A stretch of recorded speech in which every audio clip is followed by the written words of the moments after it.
So I'm going to get into this because a lot of people want to come here and have sex unprotected. This is not the state. AIDS is very high here. Syphilis is very high here. It's been increased like 288%. That's a lot of people with syphilis running around.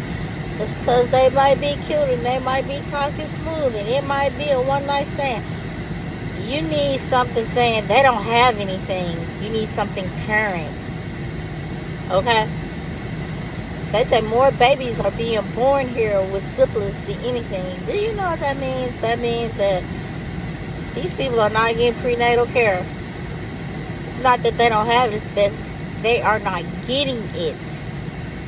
Now, when I was pregnant with my kids, they told me point blank, period, if you don't get prenatal care, we're not touching you. So what? Yes. So needless to say, I went to all of my prenatal care visits because during the last, when it's almost time for that baby to be due, they run tests to make sure you don't have no sexually transmitted diseases. So if you say all these children are being born with syphilis, you know something that they are not doing is going to the doctor to make sure that they don't have any diseases. You understand what I'm telling you? If a person does not care about them, they're not even going for the 6 month checkup. You know, you're supposed to get a 6 month checkup. You're supposed to get go to the doctor, and they do that little pap smear, and they tell you if you got any sexually transmitted diseases. You're supposed to do that every year. So I tell you, if they're not going for prenatal checkups, they ain't going for that pap smear either. Okay? So just keep it 100. They got condoms all over the place. Protect yourself. Because you can't tell what a person got looking at them, but some of these people you can. You can't really tell because syphilis, these folks around here eating everything, eating off every plate they see. And you be wondering what happened to their face. Syphilis. Especially if they got it all up in here and stuff. They was all in it.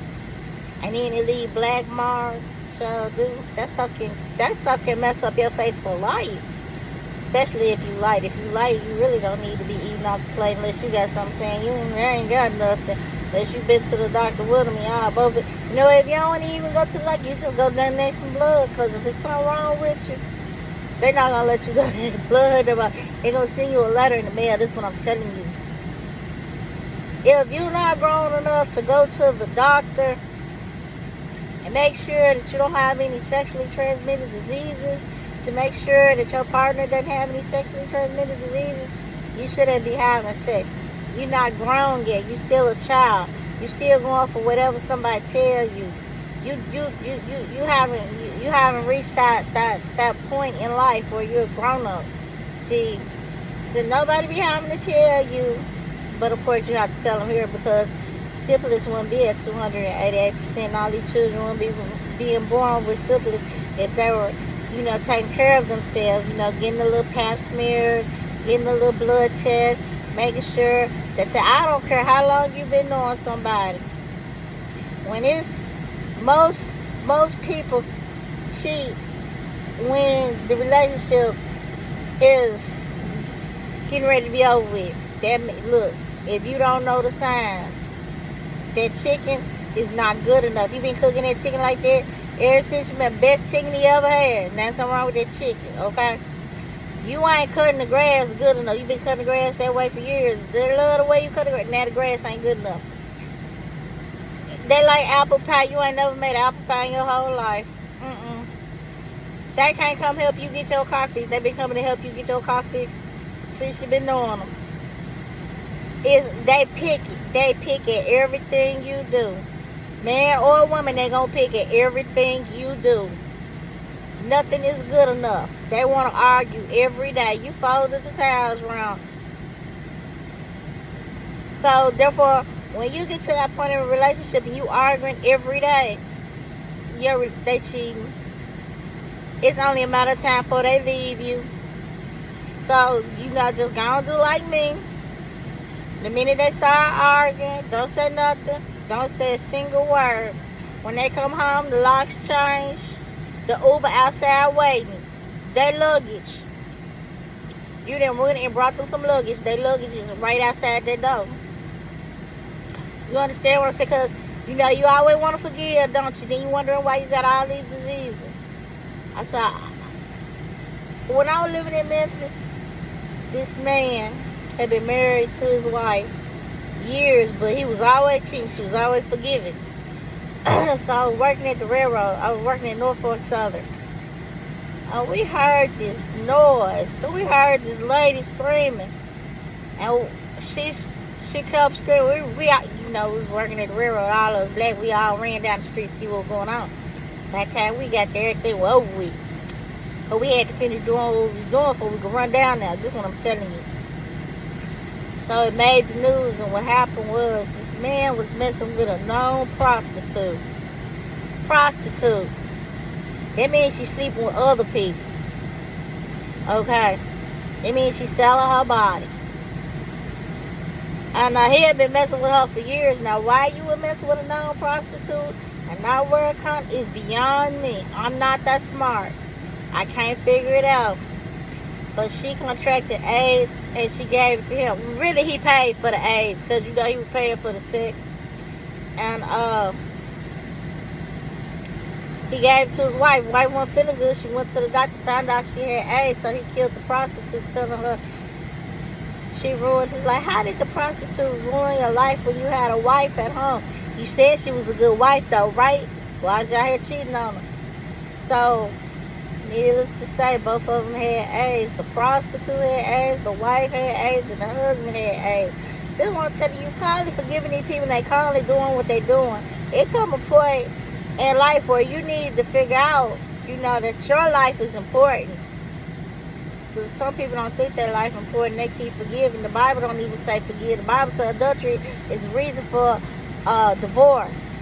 But you need to figure out how important you are to yourself before you go around forgiving. Because a cheater don't cheat, don't stop. A cheater do not stop. They just find different ways to do it. I worked at the railroad. I know all kinds of guys. There was one guy was telling me his wife caught him cheating. The side was always calling. So the wife answered the phone and found out he was cheating. Told her, his wife gave him an ultimatum. That's something you don't do. Give somebody an ultimatum because they ain't good. You might well kiss them goodbye. Because they going to do it just to do it. You know what I'm saying? Oh, really? Bye. See ya. So this is what I'm saying. So all he did was go get another cell phone and get his number changed. And he brought his wife a new car. He brought his wife a new car. So she wouldn't be in his car. Then he put the cell phone in the dash, in the little glove compartment, and locked it up every night. So it didn't matter how much the side piece cost. She called all night if she wanted to. He wasn't going to answer that phone. So, you know, then you need to figure out how important you are, that you want to be somebody's side piece and they're not going to marry you and you aren't going to get the same qualities as the wife. You're not going to get that attention. You're not going to get the holidays. You're not going to get nothing. You might get a few dollars. That's about it. So this is what I'm saying. You need to protect you. Stop doing things that don't make sense. Make it make sense. How you going to cheat with a prostitute and kill a prostitute and blame her because you out here cheating? Make it make sense. A lot of this stuff these people be doing don't make sense to me. I tell them I ain't the smartest buddy in the world, but I'm smarter than you. So, you know, before you go around here forgiving these folks because, you know, they want to be with this person, that person, and if they constantly leaving you, they don't want you. They do not want you. If they're breaking up with you every other day, they don't want you. Find you somebody who wants you, who wants to treat you with dignity and respect, cherish you and love you. Quit messing with these folks that don't want you. All right. Bye-bye.